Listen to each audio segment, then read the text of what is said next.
Sur le front épidémique à présent, il faut rester prudent, mais les nouvelles sont plutôt encourageantes. 20% de cas positifs en moins en une semaine. La 4e vague évolue favorablement, dit le directeur général de la Santé, Jérôme Salomon, qui attend tout de même de voir si la rentrée et le retour au bureau vont changer la donne. Aucune date pour la sortie de l'épidémie, ça commence à faire long et ça oblige aussi les entreprises à redoubler de vigilance face à un autre virus informatique, celui-là. Le nombre de cyberattaques a été multiplié par 6 depuis le début de l'épidémie. Les hôpitaux, souvent ciblés, en savent quelque chose. Lille accueille ce matin le Forum international de la cybersécurité et on le répétera à cette occasion, le même message.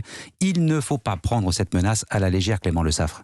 Un chiffre pour vous donner une idée de l'ampleur de la menace, 100 000, c'est le nombre d'infractions liées à la cybercriminalité relevées en France l'an dernier. Désormais, les attaques viennent de partout, alerte Hugues Foulon, le patron d'Orange Cyberdéfense. Vous avez les fameux hackers qui sont motivés par l'exploit et puis après il y a des cybercriminels et donc là ce sont des entreprises, des mafias dans ce qu'on appelle le dark web où il y a des formes de supermarchés du virus où ils achètent tel ou tel élément pour pouvoir constituer leur attaque. Alors la France s'organise. L'État a mis 1 milliard d'euros sur la table pour renforcer le secteur de la cyberdéfense. En plus de l'ANSSI, l'Agence nationale de cybersécurité, une unité spéciale de gendarmerie dotée de 7000 cyber-enquêteurs a été créée cette année.